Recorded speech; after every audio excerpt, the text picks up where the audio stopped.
following program was provided by an independent producer solely responsible for its content. The opinions expressed do not necessarily represent the views of this station, its staff, board of directors, or underwriters.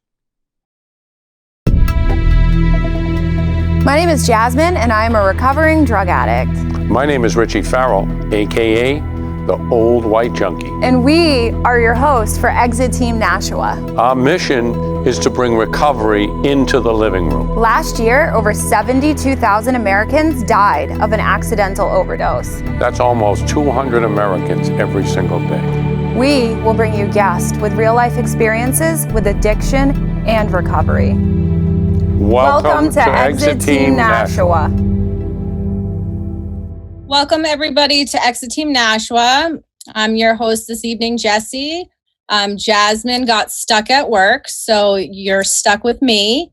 And we have Shaylin, the beautiful Shaylin here, co-hosting again with us. So thanks, Shaylin, for stepping up. Of course. And we have High Point Jerry here to tell his story and share some experience with us. So thanks for coming on, Jerry. Yeah, thanks for having me. Blessing to be of service today. You know what I mean? It's one of the gifts that come along with it, you know? Pretty cool. Yeah. Awesome. So, the cool thing about this is I haven't really heard your story before. So let's do it. Why don't you tell us a little bit about yourself and on your story? All right, let's dig in, right? So Jerry, addict, alcoholic. You want to take it from the beginning? I was born in Malden, Mass, the summer of '84. No, I won't go that far back. Both parents addicts, alcoholics. My father carried a badge for 22 years, functioning addict, functioning alcoholic. My mother also functioning alcoholic. So from a young age, I had a messed up conception of what it meant to be a functioning alcoholic or an addict, or be an authority figure, growing up, thinking that somehow because I knew what it was, that was like my first line I drew in the sand. Like, all right, my parents are alcoholics, like that's never going to be me. Definitely never going to do hard drugs, of course. Yeah, so I tell the addict behavior in me, after doing some step work and looking back, was rooted in me from a young age. Usually I tell people I got my first love, I got my first dirt bike when I was 7 years old. That was my first obsession. I remember staring out the window at school all day, not paying attention to the teacher, just obsessing about it, stealing my chocolate milk from lunch so I'd have 40 cents to put in my tank, lying to say I get free lunch so I could have gas money. That's addict behavior, it's self-seeking, Fast forward a little bit, 11 years old, my stepfather pushed me down a flight of stairs, broke my wrist, kind of put the kibosh on me riding for a little while. So now, I didn't have this release that I normally had, so I have an older brother. He's 2 years older than me. I'm like, Luke, what the hell do I do, man? He's like, well, shit, Jared, Dukes has a bad day. She drinks a few Bud Lights, that frowns upside down. So I'm like, all right, send it. So I'm 11 years old, drinking for effect, and I got it. I got it. I don't know really what else to say from that, so I didn't look for any other coping mechanisms, any other ways to release my stress, anxiety, worries, any of that shit. Fast forward, I started smoking pot, 13, like normal kids do, I guess, right? That's thinking you're supposed to be smoking weed before school in the woods. That's just what, boys will be boys. When it's time to grow up, I'll be able to, and firmly believe that. I raced dirt bikes for a while, partying is synonymous in that industry, win or lose, So, drugs were around, I started dabbling a little bit, still had those lines in the sand. I'm never going to do hard drugs. I'm never going to be a problem drinker. Definitely never going to be homeless because of my disease, all of these things, and I can't say any of that now, all of those lines I crossed eventually, Fast forward 2006, I wheelied over. I tore my left hip out. That was my first script to perk 30s. 3 years, 3 corrective surgeries on 30s the whole time, not knowing that my brain was being rewired, and now I have this raging opiate habit. After my 3rd surgery, I was good. Woke up, minimal pain. I was like, all right, cool. I'll take a couple Motrin. Don't need these perks anymore and go about my day. Anyone that's taken opiates before obviously knows it doesn't work like that. 2 days later, I'm deathly ill. I'm calling my doctor like, what the hell did you do to me? Like, what is going on? He's like, well, Jerry, you can't just stop taking that stuff. I'm like, well, you failed to mention that shit when we started taking these. So he's like, all right, we're going to come up with this plan. We'll step you down, blah, blah, blah. The 15s, the 10s, the 5s, all this, By the time I got to 10s, I was selling them. I was selling them for bigger things, getting it from the street pharmacist. That was 2010. So OCs were still pretty big then, very costly. So obviously that didn't last too long. It wasn't before long before I graduated. It's like, I know I said I would never do heroin, but I'm sick. I got to do it. I got to go to work, blah, blah, blah, like making all these excuses, but I'll never shoot it though. I'll never shoot it, and I believe that lie too, as sick as it is, so for a little more than a year, I sniffed it before I ended up injecting it. And I remember getting high with people, I'd go cop with my friends, and I'm still chopping up my line and they're already catching a nod, and I remember like resenting them for it and envying it, I wanted that, fast forward a year using, getting high. My buddy Foggy, God rest his soul, passed away a couple years back as direct results of this disease. Jerry, you know what you got to do, man. You got $10. I got $10. With our powers combined, we shall get off E. And that's what I did. I spiked, and obviously it took off drastically from there. My first overdose was my mother's 55th birthday party. Told her I was going to get some weed. I'll be right back. She got a phone call. I was overdosing on my friend's kitchen floor. So that was like my first, wow, this is kind of getting out of hand here. Like, I knew I had a problem with opiates. Didn't think I had a problem with anything else. Still didn't believe I was an alcoholic. So I'll move, right? Try that geographical cure. I moved to lovely Manchester, New Hampshire. Got a couple jobs at the airport, working around the clock, thinking that staying busy would keep me clean, not knowing that no matter where you are, there you are, and you bring your shit with you, 4 days later, I'm in my driveway, I'm smoking a butt outside. I see this dude a couple houses down coming to check his mail. And I'm like, there he is. There's my plug. A couple days later, I had a spike back in my arm. I'm like, wow, okay. So I just didn't move far enough. That's what it is. I still know people around here or something. I tried moving to Florida. My brother's been down there for a few years at this point. He was killing it. Now, mind you, he's not one of us, so I don't know why I thought I could compare myself to him in his situation, but it sounded good to me. Moved down to Florida. Still not thinking I needed any recovery in my life, still not believing I needed to quit drinking, not seeing that drinking led to cocaine, which led to opiates, which led to an overdose. Like, this was a cycle. Florida, I was down there few months. I think I had 8 months without using opiates, and I thought I was clean. My definition of clean then, I just wasn't using hard drugs. I was still drinking, I was still smoking pot, still hanging around the same people, still going around the same places. I picked back up. My second overdose was my younger sister. I have 5 younger sisters. It was Danielle's sweet 16th birthday party. I went and knocked on my door to tell me they're blowing out the candles. They found me overdosed on my bedroom floor. So that was my first, I was able to piece a little bit of it together. All right, I see how this happened. I started drinking, wanted to get high. I couldn't get rid of that obsession. I couldn't get rid of that fleeing thought. It was not a fleeing thought. It was, anyone knows those cravings and obsessions. And I picked up. So I was like, all right, I'm going to try to stop drinking. I still had that contempt without prior investigation. I couldn't tell you what one of the steps were, but somehow I knew that they weren't going to be my solution, right? I was a firm believer of that. I don't need AA. I don't need NA. I got this type of thing. Obviously, I know it doesn't work like that. Took a lot of banging my head off the wall to learn that, though. Was able to put together some clean time. I had 10 months. Kid's mother cheated on me. I used that as an excuse. I picked back up. I ran hard that time. I gave away everything, the apartment, the condo, the car, the bike, everything. Ended up homeless on a beach.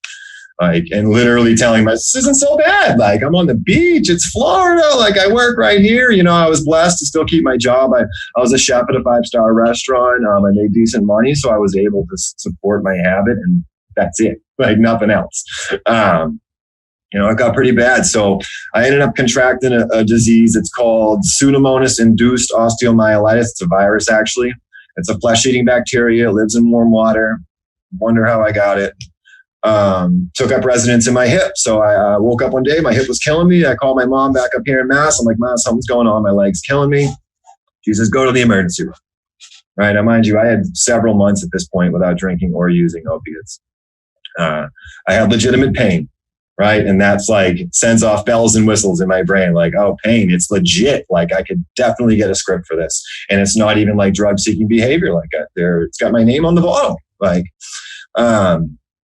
gave me some steroid pills, gave me a dozen Perk 5, said if it doesn't get any better, come back in the morning. And I already was laughing on the inside, like, coming to see you in the morning, honey. Like, you know, that bottle was gone before I even got home. Woke up, did the same thing, went back, because it was hurting. And when I woke up the next day, it was now swollen, it's red. Like, what the hell is going on here? But my concern wasn't what's wrong with my leg. My thought was, I can go get another script, as crazy as that is.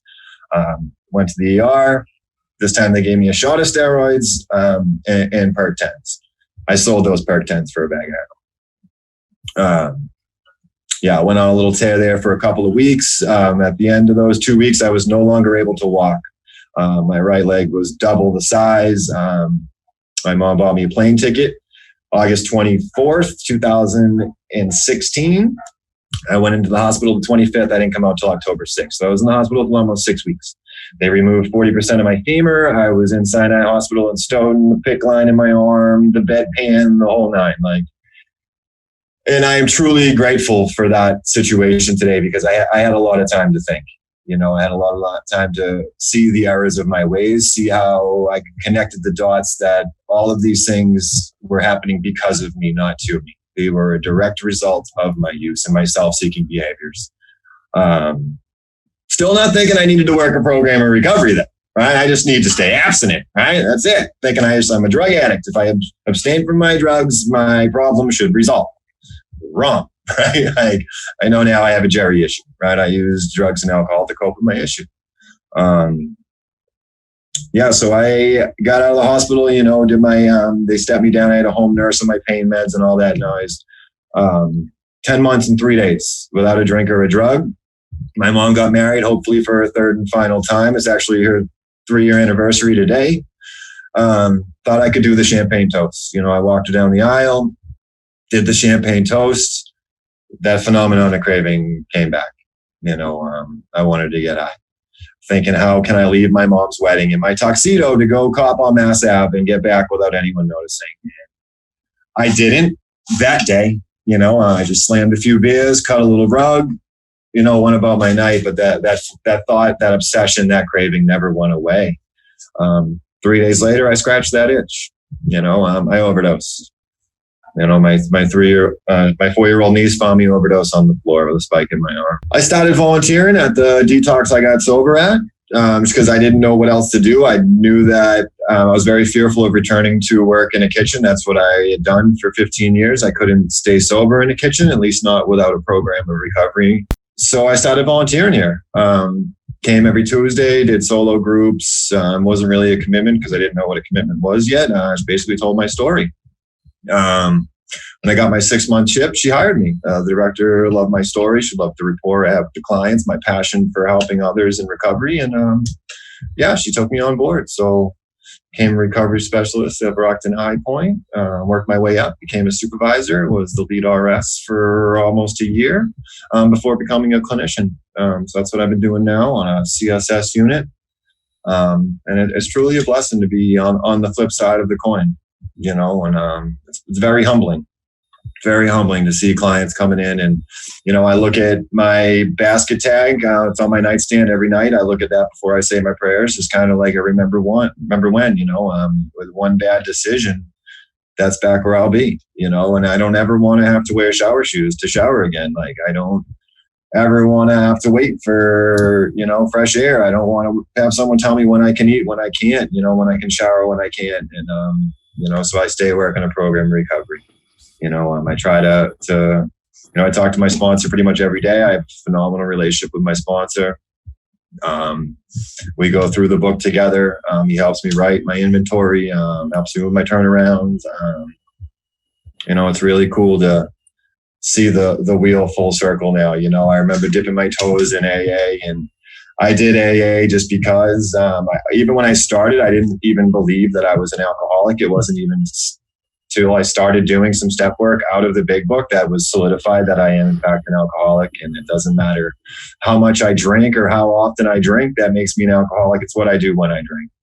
It's those isms that the book speaks about. And I knew early on, like I could take or leave drinking. So like if I showed up to a meeting and I saw someone trashed or someone drinking in their car, like it didn't really bother me. Early on, if I showed up to an NA meeting and I saw someone using in their car or tying their shoes in the meeting, like that got me gassed up, that got me going, and I was unable to hear a message. So I gravitated more towards AA. That's where I found a home. It's where my network started to grow. It's really, really, really cool. Teach us how to live, life on life's terms, and to be honest and altruistic, instead of self-seeking. I had no idea how much my motives were based around self. I honestly thought like I was a good dude, like I was doing good things. Like if I stole $40 from you, but I left you 10. So like, at least you had like smoke money and shit like that. Like the justification process, it was unreal, and I didn't see that until I started doing some inventory and doing my 4-step and doing my turnaround. Like, wow. I'm a piece of shit, I guess. I've done a lot of shitty things that I'm not proud of. I've had amazing opportunity to make some of my amends, and some of them that were really weighing on me. So it's a freeing feeling, when they say like your resentments and it's a bag of bricks. Like I always like laughed at all of these like cliche sayings and everything that are like sewn on the walls in these AA meetings and stuff, but they're all spot on. You know what I mean? Like, so I kept coming, I raised my hand simply because I was told to do so. When something's bothering me, I talk about it. When I need to make a big life decision, I talk about it. Just because I am fearful that it could be my disease. It could be like I'm uncertain. I am the best manipulator of myself. Like I am the best co-signer of my own bullshit. So like left to me to figure it out. Like me, myself, and I got me homeless. Me, myself, and I got me overdose. Me, myself, and I got me into treatment. So it'd be pretty foolish to think that me, myself, and I were going to keep me down. I had to add a lot of things to my repertoire there. My higher power. My prayer game is huge, which is funny. I used to make fun of all the dudes. Like when I started going to AA, I'm like, these dudes like really pray and like hold hands and shit. Like, like now I do the same thing. I pray multiple times a day. I love it. I see my church steeple out my bedroom window. So that's like the first thing I see when I open my eyes. It's phenomenal. I try to take 5 minutes in the morning, say my prayers, meditate for a few minutes, decompress before I start my day. My day usually goes a little bit better when I do that. When I'm wrong, I promptly try to admit it, correct it. I'm human. I make mistakes. I don't have a filter, so I'm like apologizing for some shit I say like often, but I apologize about it now. I never used to do that. I never used to really, even if I knew I hurt someone's feeling, it would bother me, and I would just let it bother me. I would never do anything about it when a simple conversation could rectify it and move on. It's crazy how we can get closure to a lot of these things simply through working a program, simply through doing some step work, doing a turnaround, making amends. Like it clears the air, the irritability, the restlessness, the discontent. It's seldom there anymore.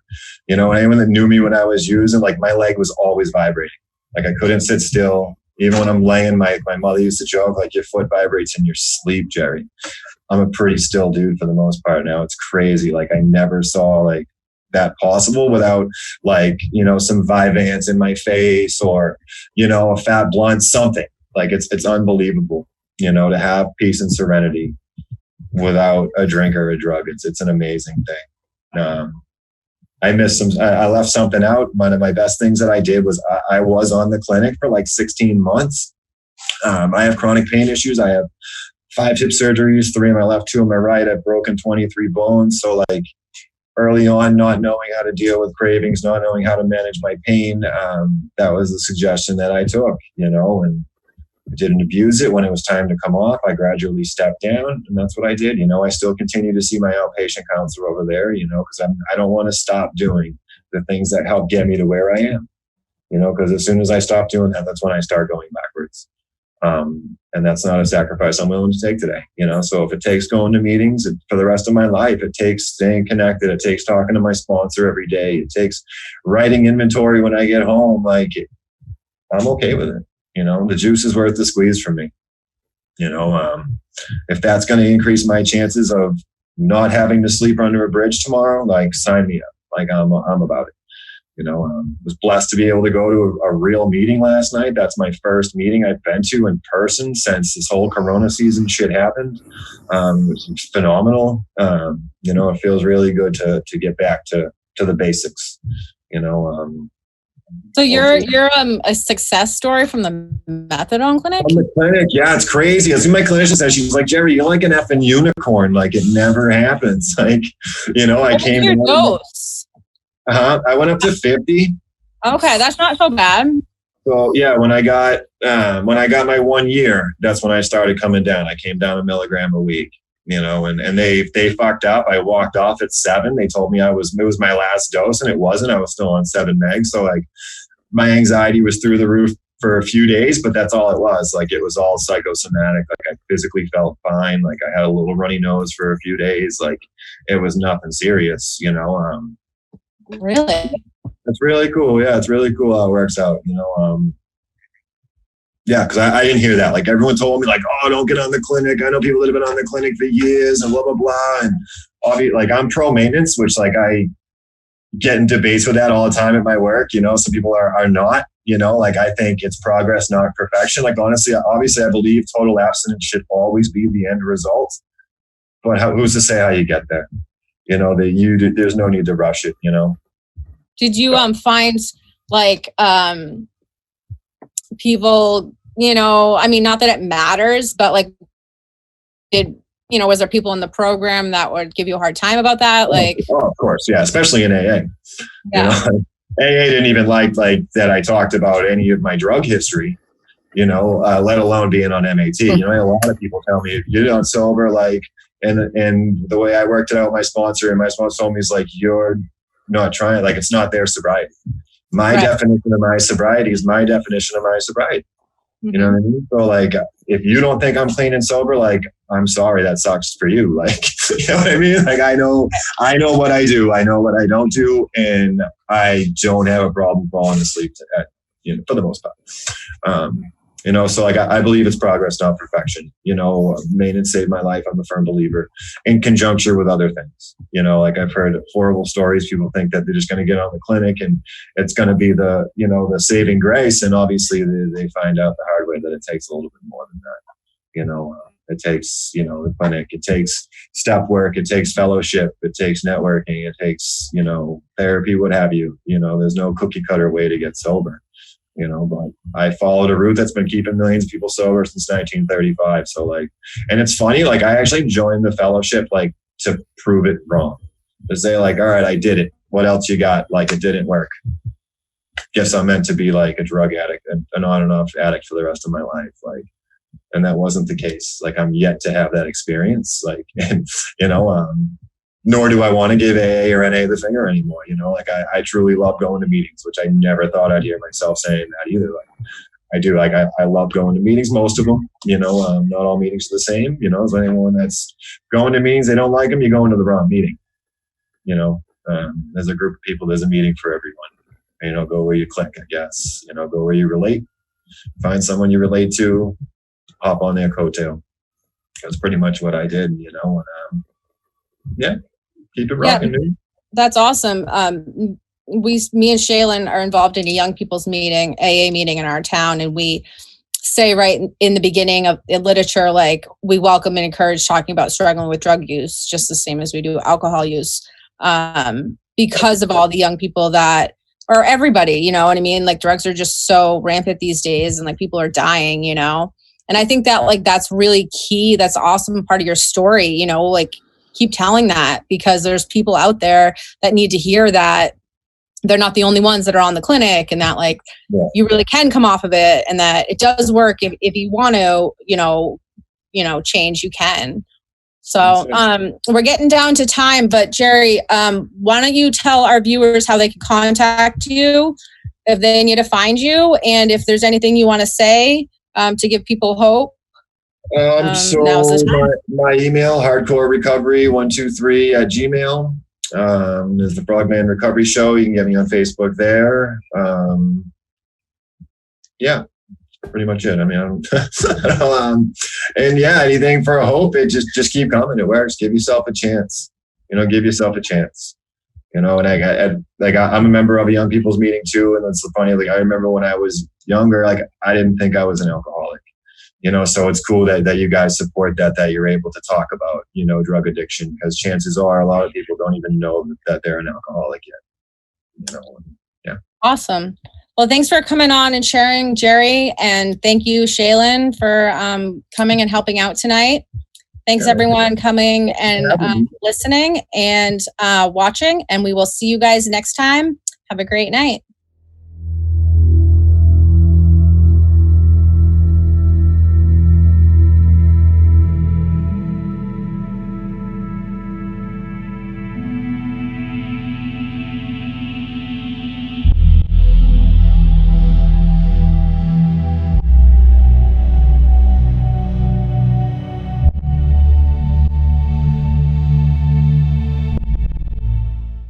The preceding program was provided by an independent producer solely responsible for its content.